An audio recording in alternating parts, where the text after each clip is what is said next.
So Brian, thank you for taking the time out of your busy schedule to join me today, because I appreciate, it's a long running up until the election in May. First question, this is the second time you're running for Mayor of London. How is your campaign progressing, and what are your key policies and aims that you want to bring to London and try to bring to the voter in London? I did two things in 2008. I ran for mayor and I ran the London Marathon. Not good timing really, because I had very little time to prepare, because the race was like 3 weeks, 4 weeks before the election was. Yeah. So I thought I'd never going to do this again because it was so difficult. The marathon, you understand. And I thought, well, maybe with better training, a bit more experience, maybe I could do a lot better than I did when I ran in 2008. And that's exactly the same thing that I'm thinking as far as the mayoral campaign is concerned. I was a police chief up until May 2007. And to go from never having run for anything in my life, well actually I was elected captain of the university swimming team when I was at Oxford, to running for the Mayor of London was a pretty steep learning curve. So this time, very different, much more experienced, more relaxed, bit of a sense of humour coming out now and again, been known to smile in photographs occasionally. So very different Brian Paddick from the one that the public would have seen last time round. Major policy areas, well, that's for Londoners to tell us. Clearly people are very concerned about the economy, about jobs and inflation at the moment. People are very concerned about transport. In January, bus fares, for example, will have gone up 55% under the current mayor. People are very concerned about safety after the riots that happened in August, and around the Olympics as well. What happens if there's a riot during the Olympics? What's going to happen then? So people are very concerned about that. People are very concerned about housing. Not only people not being able to buy their own property because they're too expensive, but also private rented market. Either very poor accommodation or so expensive that if you ever got a pay rise, the increase in rent would swallow that up. So those are the sorts of issues. That's the sort of area. But what I've been doing is going to practically every part of London and listening to what Londoners' priorities are. We're going to do some polling as well, and from that we will launch a manifesto, probably in February of next year, outline exactly what our policies are. But clearly they're going to be based on Liberal Democrat principles. Thank you for your first answer, Brian. Moving things on, you touched on the London riots very briefly there. That all blew up in August. It was a massive thing in the city. Why do you think that happened? Do you think it was kind of discontent amongst young people, or do you think it was ill feeling towards politics? Or the thing that triggered the violence in the first place was the shooting by the police of a young black man in Tottenham. There was a peaceful protest outside the police station. On the accounts that I've heard, the police didn't handle that situation very well, and it quickly developed into a riot situation. Yes.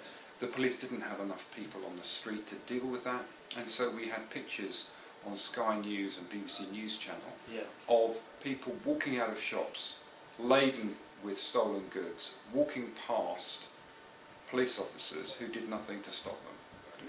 I think when people saw that, they got in touch with each other using social media and said to each other, look, if we get together in sufficient numbers, we can go and do a similar raid on a shop and take what we want, and the police won't touch us either. And that's how the rioting spread. Yes, there's a lot of anger about withdrawal of the education maintenance allowance, about student tuition fees, about lack of job opportunities, about the fact that we have a coalition government that nobody voted for, i.e. people voted Tory, people voted Lib Dem, but nobody voted. There was no coalition box to tick on the ballot paper. So there's all that sort of underlying stuff, and there's real concern about lack of opportunity for young people, and I think that fueled the anger. But at the end of the day, these were people who saw an opportunity to take what they wanted for nothing, and that's what they did. And you just touched on that perhaps lack of opportunity for younger people. as we briefly chatted before the interview, I explained what Podium's about, and that's to try and offer opportunity for people, particularly related to the London 2012 Games. Do you see the Games itself, I know it's not your specialist subject, but do you see it in London as quite pioneering and an opportunity that young people should take advantage of? Because there are lots of volunteering positions on offer, aren't there? I mean, there's no point in saying that we could have spent this £9 billion better on other things. We are where we are, and we've got to make the best of the opportunity that we have. And, you know, it's disappointing that more local young people weren't employed in the building of the Olympic Park. And it's disappointing that there hasn't been more emphasis on providing jobs for young Londoners. But there are a wealth of opportunities during the Games for people particularly to volunteer, to take part in the opening and closing ceremonies, to be people who welcome and guide people, not just in the Olympic Park, but across London.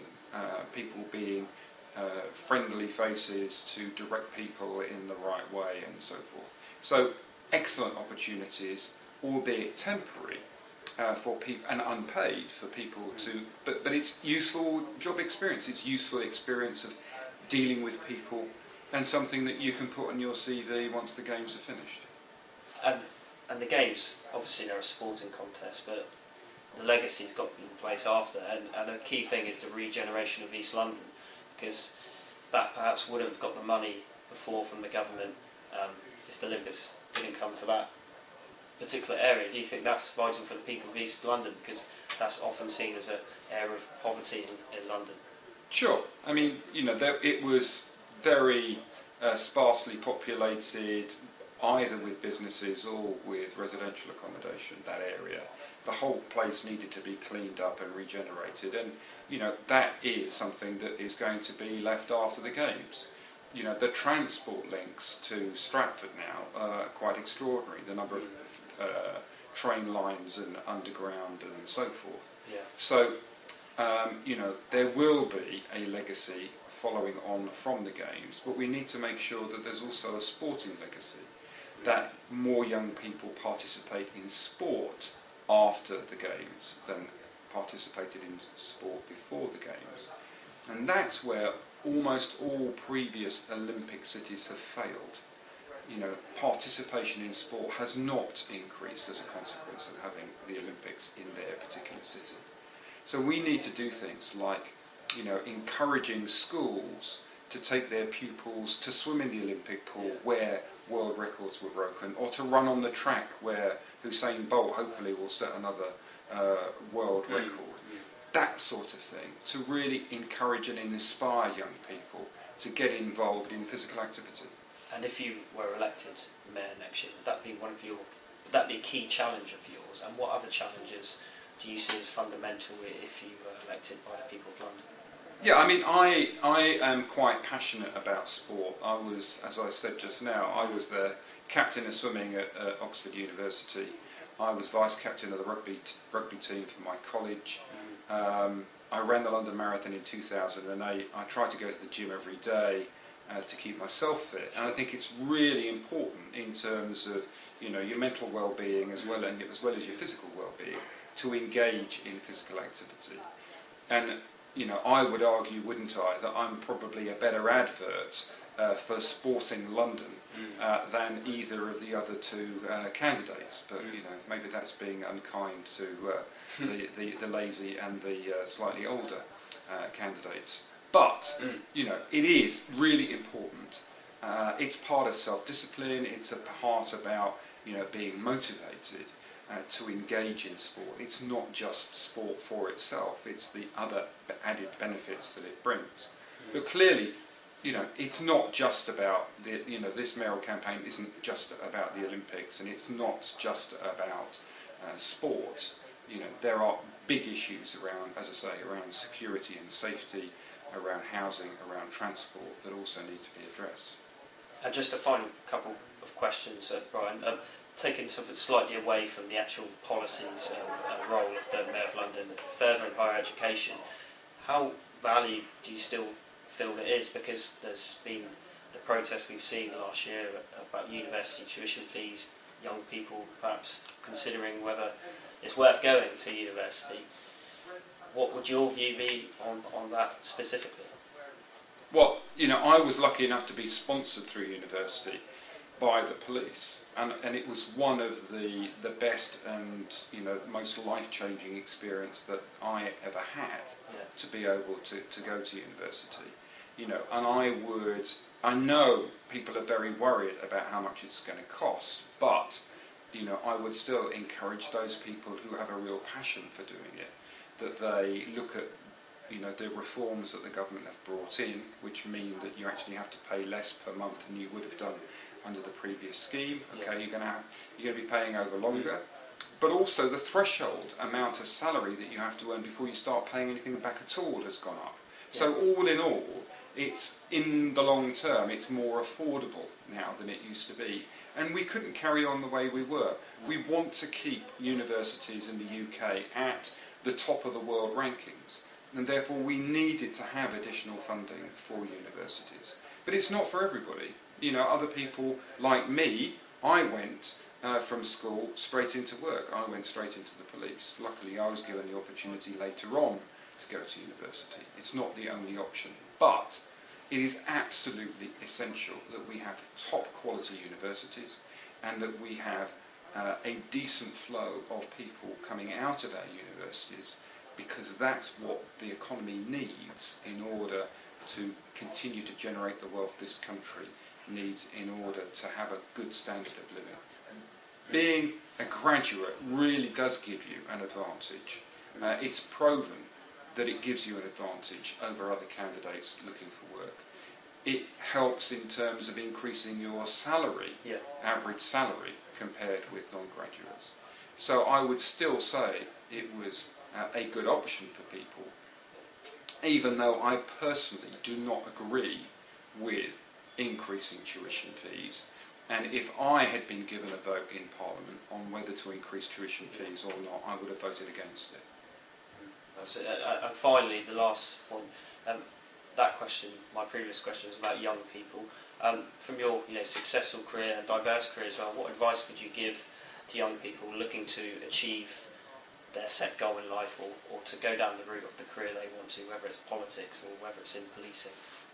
Well, I left school with pretty miserable A-levels, and I ended up being in charge of policing across London. I was like number 4 at New Scotland Yard. I had 20,000 staff under my command. And now, for the second time, I've been voted by Liberal Democrats to be their candidate for Mayor of London. We'll ignore the television appearances on I'm a Celebrity and that sort of thing as well. I've had some fun. I think if you put your mind to it and you try to do the best you possibly can in whatever role it is that you do, starting off with a very junior role. I spent 4 years on the beat as a constable. Put as much effort into it as you can. Do the best you can, and you will find the next step comes, and before you know it, keep the effort up, keep the focus, you will be at the top of your game as well. Great. Thank you, Brian, very much for your time today. Thank you.